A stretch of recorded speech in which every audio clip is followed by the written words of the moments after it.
Now we are going to learn about the nutrition in amoeba. Amoeba एक कोशिकीय जीव है। ये ताजे पानी में पाया जाता है और इसकी कोई शेप नहीं होती। आप देख रहे हैं अमीबा, इसमें केंद्रक है, कोशिका द्रव्य है, कुछ इसमें ये प्लाज्मा झिल्ली है जो इसकी कवरिंग बनाती है और इसमें कुछ भोजन धानियाँ हैं। इसके अलावा एक केंद्रक आपको दिखाई दे रहा है, ये इसकी कॉन्ट्रैक्टाइल वैक्यूल दिखाई दे रही है। केंद्र के बिना अमीबा जिंदा नहीं होता। वो जो खाद्य धानी है इसके बारे में आज हम पढ़ेंगे। कॉन्ट्रैक्टाइल वैक्यूल क्या करती है, ये एक्स्ट्रा वाटर को और एक्सक्रीशन में भाग लेती है, एक्स्ट्रा वाटर को निकालती है, साथ ही कार्बन डाइऑक्साइड और अमोनिया को निकालती है। ये हम एक्सक्रीशन में पढ़ेंगे।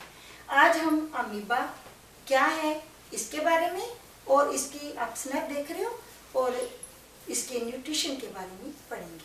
तो अगला टॉपिक, अमीबा जो है वो सिंपल है, यूनिसेलुलर है, फ्रेश वाटर में पाया जाता है और अमीबा जो है उसमें न्यूक्लियस है, कॉन्ट्रैक्टाइल वैक्यूल है और कुछ फूड वैक्यूल्स पाई जाती हैं। अमीबा में जो डाइजेशन है वो इंट्रासेलुलर प्रकार का होता है। इसका मतलब होता है कि अमीबा की एक कोशिका ही, उसी कोशिका में ही पाचन का काम होता है। तो अमीबा का जो न्यूट्रिशन है उसमें हम ये 4 स्टेप्स के बारे में पढ़ेंगे। पहला इंजेशन, दूसरा डाइजेशन, तीसरा एसिमिलेशन और चौथा इजेशन।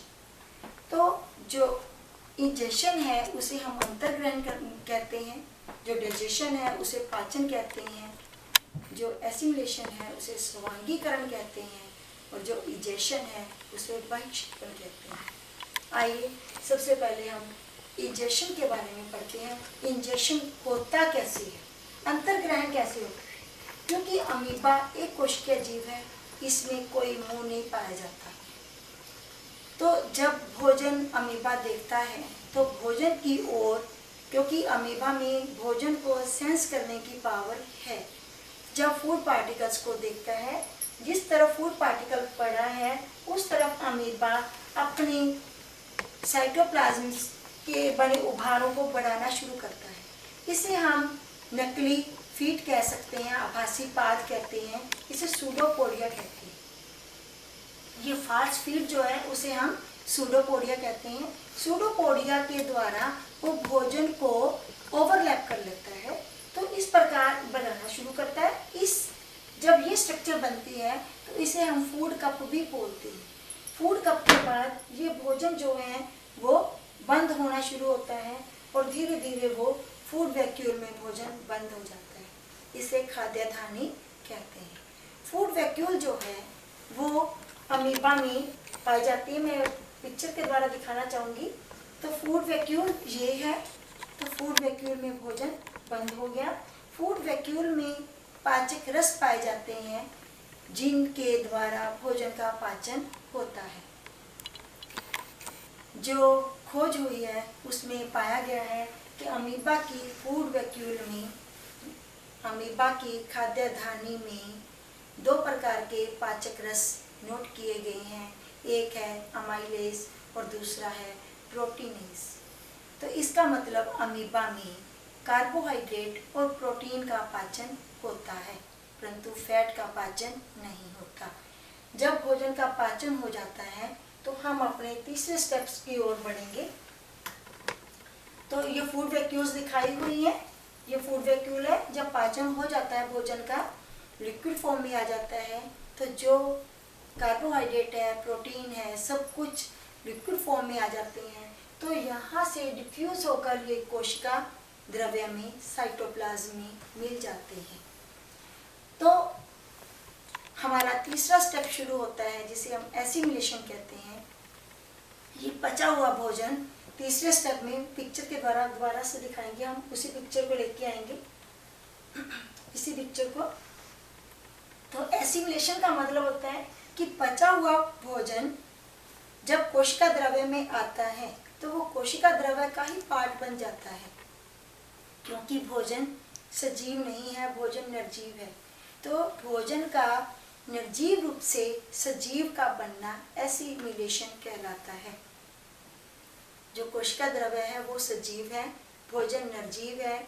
पाचन के बाद भोजन कोशिका द्रव्य में मिलकर कोशिका द्रव्य का ही पार्ट बन जाता है। अब अनपचा भोजन वो खाद्य धानी में ही पड़ा रहता है। अब इसे बाहर निकालने का प्रोसेस शुरू होता है। हमारा 4th स्टेप है बहिक्षेपण। तो कैसे निकालेंगे उसी पिक्चर भी मैं दोबारा से दिखाऊंगी।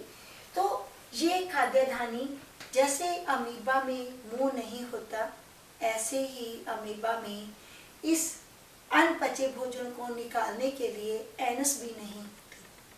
तो कहीं से भी वो किसी जगह से भी भोजन को निकाल सकता है। आप इस फोटो में देख सकते हैं, यहाँ से भोजन का बहिक्षेपण हो रहा है, यहाँ से भी हो सकता है।